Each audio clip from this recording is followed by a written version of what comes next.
Futbol düzəlir, nəticələr düzəlir, münasibətlər düzəlir, amma bir hakim çıxır yenə hər şeyə alt-üst eləyir. Hər vaxtınız xeyir, Turan Tovuz söhbətlərində Turan Qarabağ, daha doğrusu Qarabağ Turan oyunundan danışırıq. Turan bu qarşılaşmaya yüksək əhval-ruhiyyə ilə yollanırdı deyə bilərik. Yaxşı keçmiş qış təlim məşq toplanışı və inamlı komanda, formada olan komanda, nəticəsi də yaxşı olan komanda və ən əsası futbolunu azarkeşinin istəyinə uyğun futbol stilini dəyişmiş bir kollektiv fonunda düzəlmiş, gözəl və istəkli bir camiə var idi. Yəni bir camiə olaraq hər şey yaxşı idi bu qarşılaşmaya qədər və belə olan halda artıq klubdan asılı olmayan problemlər ön plana çıxır. Tam olaraq bu komanda və azarkeş içdən hələ ki sevinə bilmir. Bu dəfə də hakimlik hər şeyi alt-üst etdi. Əvvəl rəqibdən başlayaq. Qarabağ bu qarşılaşmaya çox həssas, çox ciddi, çox önəmli yanaşırdı.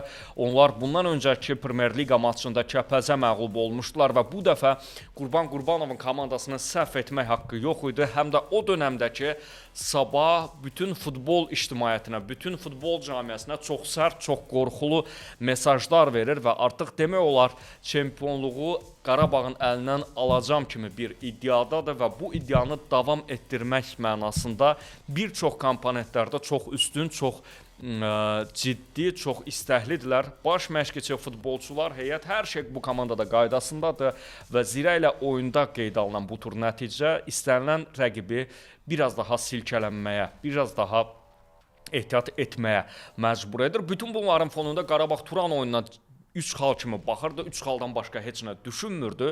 Təbii ki, bu rəqibin gücü mənasında yox, yalnız özünü və öz taleyini düşünmək baxımından.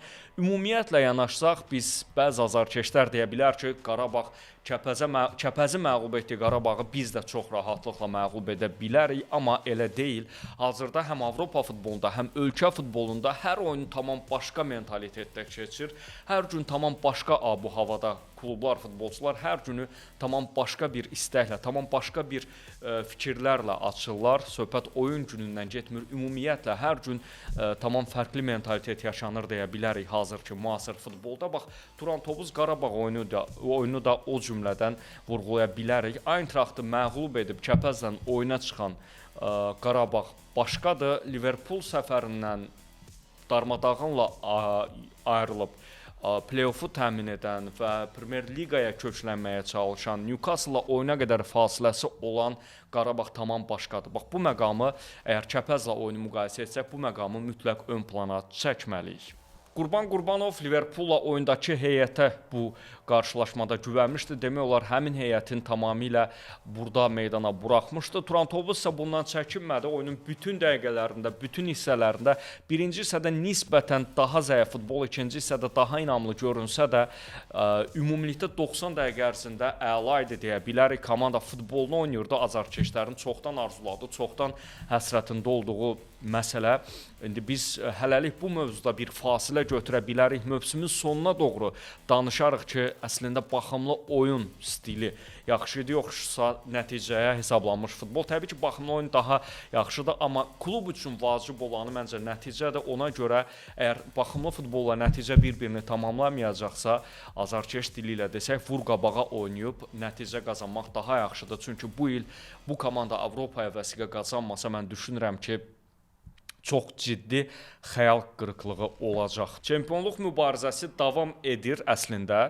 Komandanın Sabahla da oyunları var və bu oyunlar düşünürəm ki, liderə yaxınlaşmaq baxımından çox həlledici olacaq. Hələ Sabahın Qarabağ Neftçi kimi digər iddialı rəqiblərlə də oyunları var. Yəni, hər nə qədər Dambrauskası tərifləsək də bu bir Qarabağ deyil ki, mövsümün sonuna qədər büdürəmədən bütün oyunlarda lazım olarsa qələbə qazansın. Ona görə mən düşünürəm ki, burada hər şey daha çox Qarabağdan asılı olacaq. Qarabağın özünü toparlayıb, fokuslanıb mövsümün sonuna qədər əvvəlki Qarabağ olarsa, Sabahı bu mübarizədən yıxa bilər və bu da Turan Tovuz üçün yeni bir cəbhə, yeni bir imkanlar açacaq. Komanda Qəbələ ilə oyunda da əgər təxirə salınmış oyunda da qələbə qazanarsa, çempionluq mübarizəsində qalır. Avrokuboklar mübarizəsinə isə təkrar qayıda bilərik. Burada əslində 6-7 komanda artıq iddialıdır. İlk üçlük, dördlük uğrunda Neftçi də artıq düzəlib formaya qayıdıb. Sumqayıt sürpriz şəkildə irəliləyir. Araz Naxçıvanda get-gəllər olsa da komandanın heyəti imkan verir. Zirə əminəm ki, taleyi ilə barışmayacaq. Yəni Avrokuboklar uğrunda mübarizə ötən ilkinə baxanda bu il daha da çətindir və Turantovuzun bu mübarizədə rahat olması çox ciddi işdir, çox ciddi göstəricidir. Əslində mövcud büdcə, heyət və imkanlarla biz zaman-zaman azarkeşlərdən etirazlar, tənqidlər görsək də Turantovuzun hazırda bu mövsüm gördüyü işlər çox böyük, çox uğurlu, çox möhtəşəmdir deyə bilərik, ən azı bu ana qədər. Mövsümün hələ yarıdan çoxunu səfərdə, səfər meydançalarında, başqa stadionlarda klubun keçirdiyini nəzərə alsaq, hər şey əla davam edir və xoşbəxt ssenari var deyə bilərik. Qarabağ məğlubiyyəti bu mənada heç nəyi dəyişməyəcək. Kaş bir xal heç olmasa qopara bilərdi, amma heç nə dəyişmir və heç nə itirilməyib deyə bilərik. Tovuzlular adına artıq heyət də oturuşub. Yeri gəlmişkən bu oyunda biz Baklovu da xüsusi qeyd etməliyik.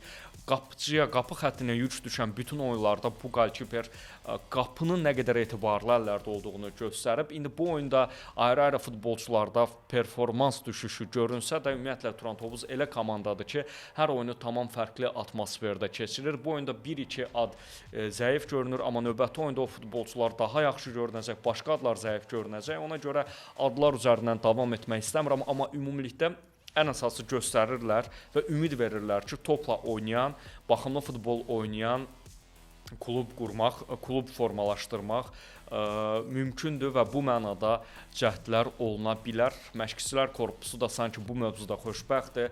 Qurbanberdiyev oyundan sonra yetirmələrindən razı, komandasından razı qaldığını söylədi.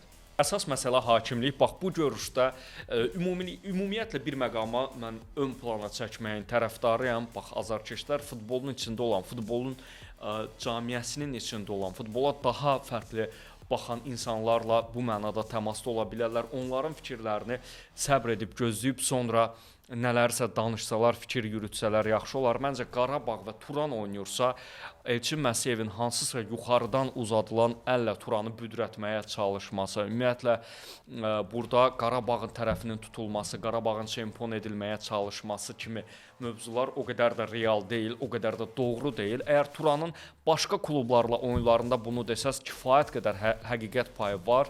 Bəzi klublar, bəzi komandalar var ki, onlarla oyunlarda doğrudan da biz bilirik ki, hakimlər kimlərinsə təsirinə düşə bilər.